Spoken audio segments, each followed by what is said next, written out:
Welcome everyone to the cell signaling course. We'll start from where we left. If you remember, we were discussing GTPases and different kind of kinase activity which is associated with receptors. Today we will see how the kinase mediated phosphorylation events which happen on signal, which happens on the receptor, as well as all the effector and signaling proteins, how that eventually contributes to the efficient progress of the signaling in different system under different circumstances. If you remember this particular image which I had discussed earlier, it's a simple scheme of how signaling works in any system. For that matter, if you consider a cell which is responding to the cues which are coming from outside. If you consider this as a cell which is responding to a hormone which finds a receptor on its surface, cell surface, and this receptor binds to this signal. Also, if you recollect from your previous classes, you would realize that this activation because of binding of signal to the receptor requires the phosphorylation events and receptor dimerization. So, this receptor which is here will undergo dimerization, which will activate the receptor. And if we talk about receptors which have inherent catalytic activity, that too kinase kind of activity, the C-terminal tail of the receptor will induce phosphorylation.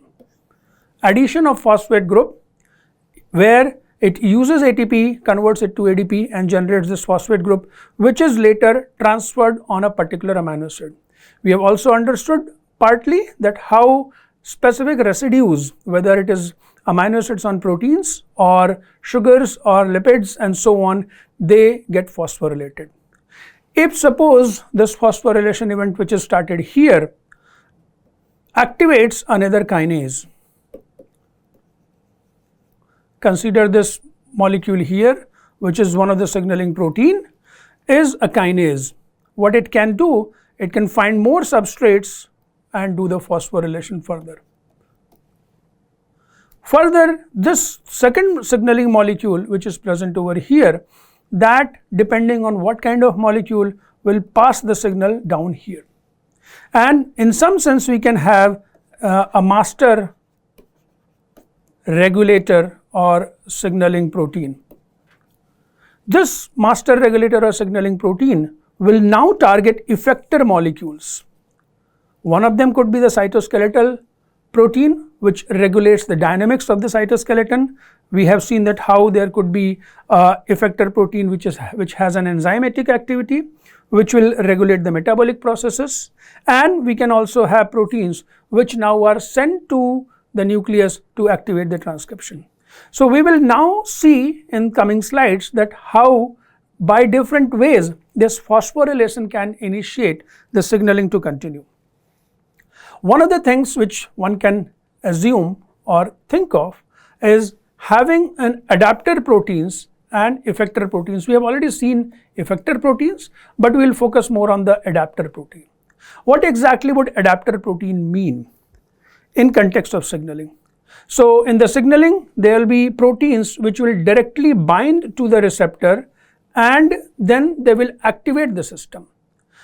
Just for analogy's sake, I consider each cell in our body to be like a smartphone. We know that all these smartphones work best if they have right type of application installed.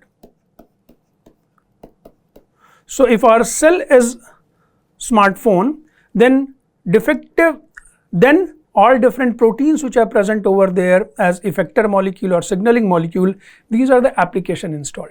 So we know that a smartphone can work in best possible manner if relevant applications are installed. Similarly, we can think that our cell will be responding in best possible manner if relevant proteins are present. That makes one cell different from the other cell by virtue of having specific signaling protein. This is where you will find that different models of smartphones work very differently depending on what apps they can have in their system to make sure that the machine, which is your phone, works in best possible manner. So there are effector proteins, there are also signal transducers. These are basically an app which you find in your smartphone. Then there are proteins which will be relaying this message. In previous case, I told you that there is a receptor which, when gets activated, activates the next molecule. If the receptor is kinase and it finds the next molecule as a kinase, that will continue to relay the signal in phosphorylation dependent manner. Then there will be secondary messengers. We will see some signaling where second messengers are generated. In most of the signaling which we will be covering in this course, we will find that most of these second messenger signal molecule adapter proteins, they have this kinase kind of activity associated with that. Further, we can have enzymes, we can have kinases, we can have phosphatases, we can induce protein-protein interaction to regulate the cellular processes in response to the signaling which started at the cell surface. Let's look at different examples how phosphorylation is governing the signaling process. Always remember that as soon as we discuss about phosphorylation or we talk about phosphorylation, we are expecting the protein to utilize ATP, break it down to ADP and inorganic phosphate, and this inorganic phosphate is accepted by a suitable acceptor. I emphasize again that this suitable acceptor could be an amino acid on protein, could be a sugar, could be a lipid moiety. So how this phosphorylation dependent regulation works? Now you think about a scenario that shown here. This triangular molecule is our active molecule, but that has a binding partner. This binding partner keeps it inactive. If you recall, when we were discussing about the regulation and signaling processes, and one of them was that you apply or there is a presence of an inhibitor which keeps your molecule inactive. So what cell does basically over there, that your molecule is bound to another regulatory protein. This regulatory protein will lose affinity for your important molecule when phosphorylated. So the kinase which was either the receptor or one of the second messenger which was activated will find this regulatory protein, phosphorylate it at a particular residue, which will decrease affinity of this regulatory protein to your molecule of interest. Now this molecule is free to do the job of signaling and continue it further. Remember, if this is a kinase, it will do the next job as phosphorylation of molecule. If it is a regulator of cytoskeletal dynamics, it will help in the process of movement and migration. If it has some enzymatic activity, it will ensure that that enzymatic activity on different substrate is performed. The other way by which the phosphorylation or dependent regulation work is that you induce a cascade of signaling by allowing sequential phosphorylation events. Like you can have set of proteins which are involved in the signaling where things can be working in a sequential manner, activating next molecule, or it can also happen that you phosphorylate a molecule which was inhibiting the activity of the signaling process. I'll elaborate little more further as we move forward. There is another way by which the signaling in phosphorylation dependent manner moves forward, is to follow a pathway where signal will activate the kinase will activate by phosphorylating the inhibitor will be inhibited further because of phosphorylation, and this inhibition will activate the effector molecule. So basically you will have a signal which will activate the kinase. This kinase will inhibit the inhibitor. This inhibitor was blocking the activity of your effector molecules. Once the inhibitor is inhibited, your molecule is active. It's almost like enemy of enemy is your friend. So similarly, effector will be active only when the inhibitor of effector is inhibited. Now let's see a scenario, or let's explain that idea which I told earlier, is that the signal is present over here, then there is a receptor which is bound to the membrane, binding of signal to the receptor allows phosphorylation. This phosphorylation now phosphorylates, suppose, protein, if I name it as protein I. Normally this protein I was not phosphorylated and it was inhibiting the effector protein. When signaling happens,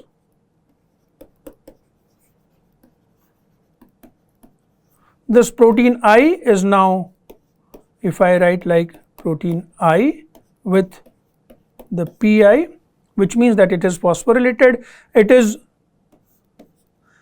inactivated and now effector is free and active. There is also one way by which the receptor, when finds the molecule as signal, it phosphorylates itself. This in turn phosphorylates molecule 1, which is a kinase. This now phosphorylates molecule 2, that is also a kinase. Then you can have molecule 3 phosphorylated, which can also be a kinase, or it could be something else. Eventually, a pathway of phosphorylation which continues as a cascade which allows the signaling to move forward. Let's see how some of these receptors assemble different regulatory mechanism in response to phosphorylation event. So one of the way is by which you can have a protein which is called scaffold protein. As the name suggests, this protein will have certain locations on which different effector molecules or signaling molecule can dock.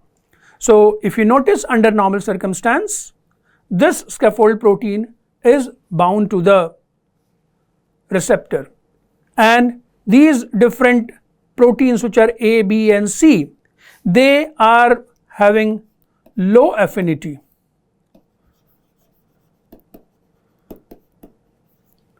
for the receptor. When signal comes, the receptor undergoes change. We have discussed this earlier a lot, that this receptor undergoes change, phosphorylation and activation. This will phosphorylate somewhere on the adapter protein,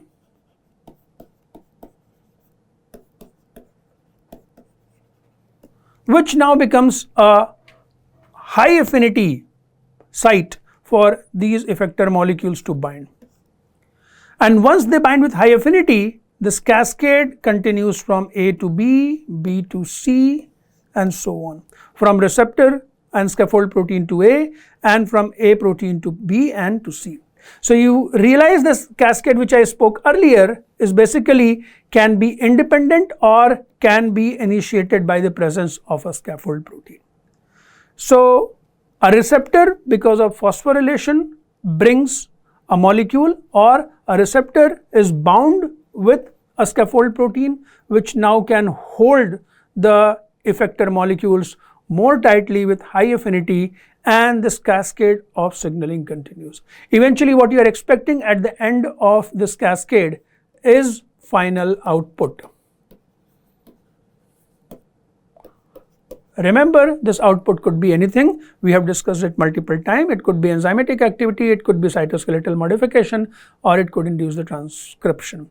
More often than not, you will find examples where such cascade leads to activation of a transcription factor which travels inside the nucleus and ensures that transcription of relevant molecule is initiated. The other way of signaling which is regulated by phosphorylation is by virtue of recruiting different molecules onto the receptor.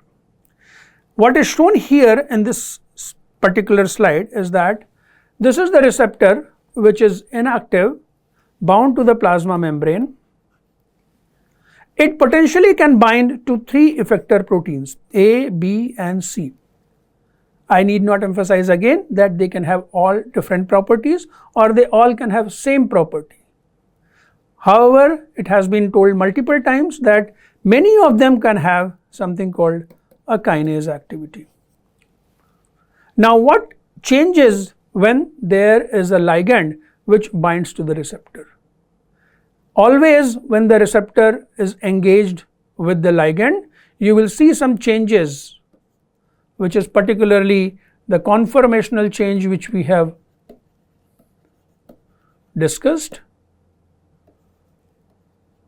Also, a phosphorylation status of this receptor changes in the cytoplasmic domain. So, receptor itself undergoes different phosphorylations. When I say different phosphorylation, different residues, amino acid residues which undergo phosphorylation.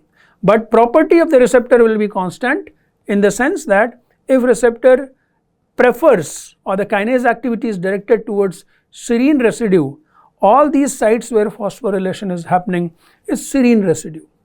If it is a tyrosine preferring kinase, then it will be tyrosine residues where phosphorylation happens. So, the conformational change which comes because of the phosphorylation now increases the affinity of these effector molecules A, B and C to bind to the receptor at those phosphorylated residues. Now, this brings the kinase domain of the receptor in close proximity to these effector molecules. Now, this kinase domain which has been activated because of the ligand binding can further phosphorylate these residues and they can start continuing the signaling into the next direction. So, what you understand here is that availability of those effector molecule is there in the vicinity of the receptor. Phosphorylation even drives whether they should now come and bound to the receptor. In previous case we saw that receptor was bound to an adapter molecule or a scaffold molecule and these effector molecules were present over there with low affinity.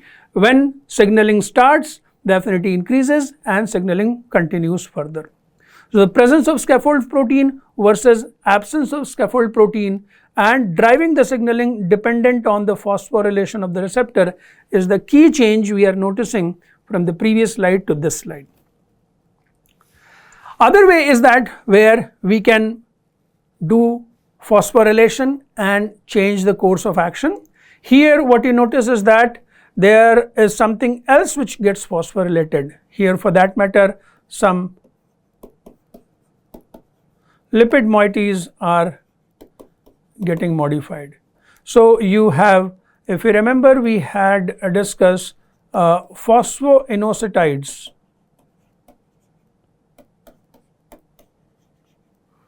which can be phosphorylated by a class of enzymes which are called PI3 kinase, phosphoinositide 3 kinase. Now, you think about the scenario where you have the receptor which is inactive, you also have an adapter molecule or the effector molecule which is present in the vicinity, but it cannot bind. It has an affinity for the phospholipid, type of phospholipid which is present in the membrane. So, normally you will not have any association of this effector molecule to the membrane lipids. But when the ligand binds to the receptor and this receptor is now active,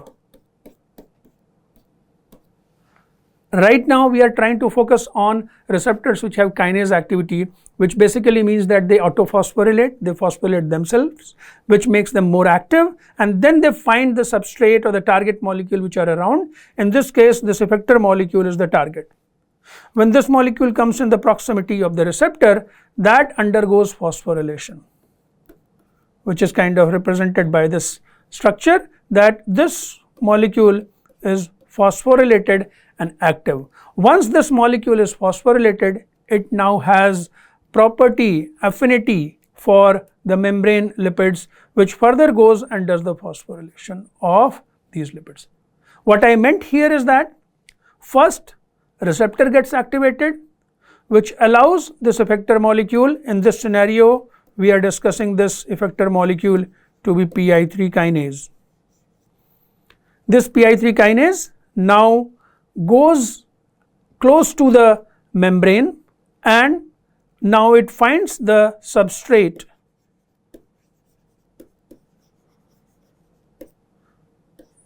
in lipids and phosphorylates them to generate the entities which can be utilized further for the signaling steps. One more thing which is phosphorylation dependent and can be useful in ensuring that if a cell is receiving multiple different cues, it should respond accordingly. In one of the previous class, I told you that normally you do not have any contradictory signals coming together, which means that if there is a growth signal, normally cell is responding to the growth signal, you suddenly do not have a death signal. But there could be signals which work together in a synergistic manner so that the overall effect can be enhanced. Now think about that scenario where there is a receptor which is on the surface, it has an affinity for ligand A. When ligand A binds, it brings the effector molecule over there and allows the phosphorylation at a particular place. But the single phosphorylation event is not sufficient to make this effector fully active.